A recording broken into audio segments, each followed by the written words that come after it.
tuna accessories kan en hi GoPro battery khania Hero 11 aron ken angchi khania enduro anti khi atlayan je dana chunin longer lasting wide temperature range and tiasan chu hei hi GoPro mang hoina problem an nei pakhat chu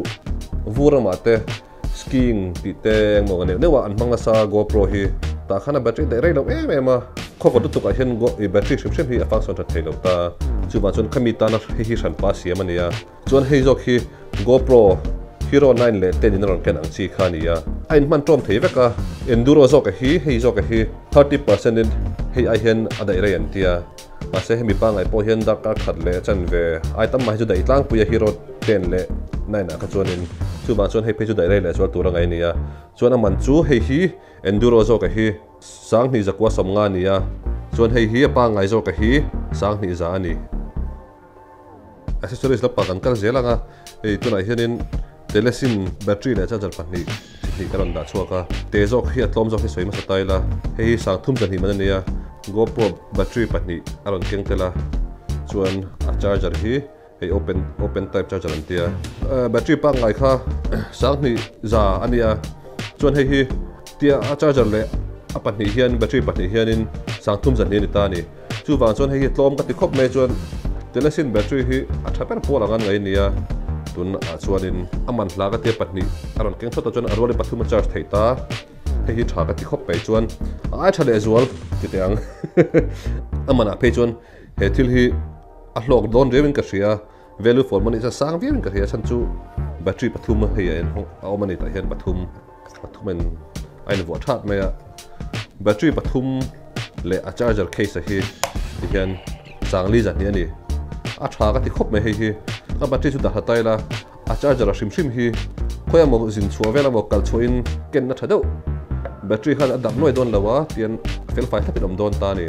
chuan hei hi a in charge khana automatic in a full to ha chuin a in charge lo mai ta heng pon vek tho ta chu ba chuan battery ken na thado le charger thado ani hi a full ta ti hei hi chuan pathum oma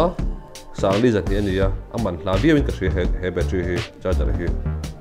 ar ki dora leiturin oma sangthum jan ni le sangli jan hi man ni hei sangthum jan ni ania hei sangli jan ni ania mamo tan chuanin ali nge chi man la khop mai hi accessories dang chidang pakhat kan en le lok anga hi magnetic suction quick release ron tia dang da ang khop mai he thil hi ama hi chisang chang man theya hei ta hian magnet omani helai hian hi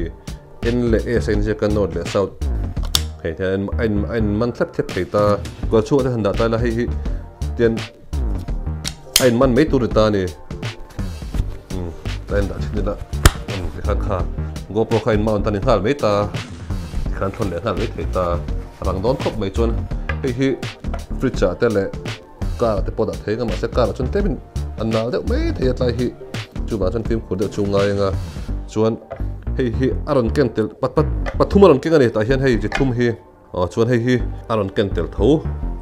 piece khat ani hei GoPro mount pa ngai kha ni helai te hi GoPro mount pa ngai kha ten kan da ta hei hetie vole khan quick release khan ngal dera hei a he meni hei tan ve de chang ngai ke drill me tian hei kha a save don ria wa tian GoPro khoya po vua ta khati han vua kha all sap taka phoi thon na mei tur kha nia chu wa chon quick release chon quick cop mai hei chu hati ho hi quick release an ti thau na ngen hi chu quick as well ni he chon hei chu kora te le puan ate khan phang changa da theya khale atha khop me chon he lai hian hei ta na ko te te oma ta hian kor chunga kherlo po khan hei he dule or ta maila te or to chon camera khatian kana orna khan ka abet don ni meya ol sam taka ni he thil hi a thak ti khop me hi sang khat zariat som nga manania mount sang ati kol ngai vak lawin ol sam in a thak ti khop me chuan a thir taw phota chon hei bet thei dona chu wa chuan in atangkai don le ni he thil hi Ulanzi GP16 ani he thil hi accessories dang en le lokila telesin ho siam tho hei helmet strap ania upgraded helmet strap ati ta khara ta hianin nung lama hianin rubber oma hemi hianin vibration le nge mo ne ka tiang kha veng don boka chuan helmet strap hi chang kam lo mu to thina ma se hei thil dang om ngai lo pakhat chu hei velcro nia